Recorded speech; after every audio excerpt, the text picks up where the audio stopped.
Hi, I'm Tinny from Mini Bull Design, and this morning I'm going to back flush my Hyperflow after I use it on the Moxie Ball trip to filter water out of a shallow indentation on the granite up on the top.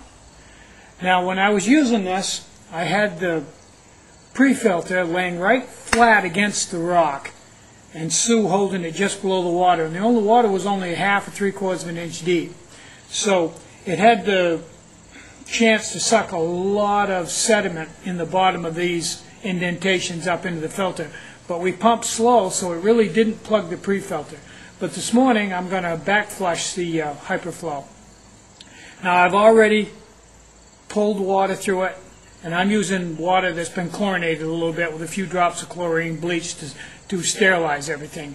I'm using good fresh water right out of the tap, and I pulled all through and got all the air out of it. Then I've taken it apart, reversed the two valves, and I got it back together now. And there's a trick to this. Let me zoom in a little closer and I'll show you.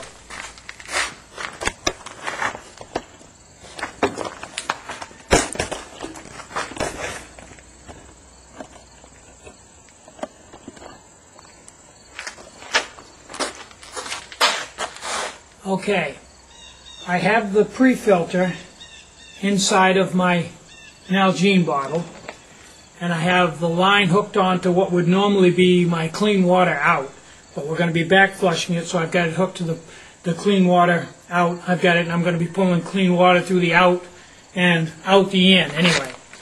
Now, because there's only just a minute fraction of the surface area available to back flush that there is to actually filter, it's going to draw very slow. So if you try to do it the way you normally pump water, it's not going to work. You're just going to end up pulling air or something. So what I found works is if you take it and just put a steady pressure on it and then just hold it as it fills up with water.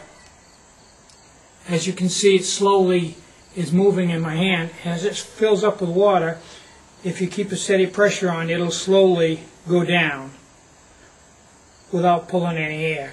And then you'll see, and then just keep a steady pressure on it, and it's doing the best it can to pull that water through a very, very tiny area.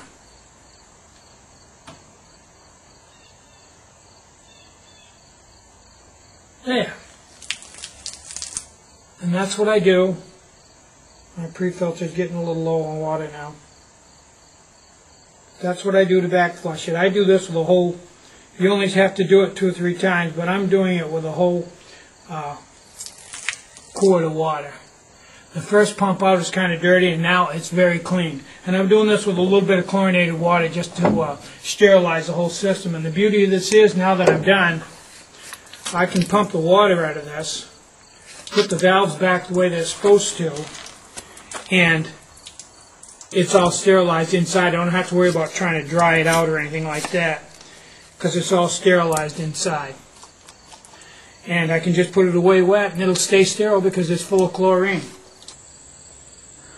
I've also come back and taken my Rainbow 2 tent out of the pack and stretched it all out to dry in the sun, because when we packed this up in the morning, it was drenched with water on the inside for condensation, and because it was down in the low 40s, high 30s, there was no way to dry it out. There wasn't even any sun, so I just simply folded it up and packed it into the stuff sack and brought it home. And when I took it out of the stuff sack, I actually poured water out of the stuff sack.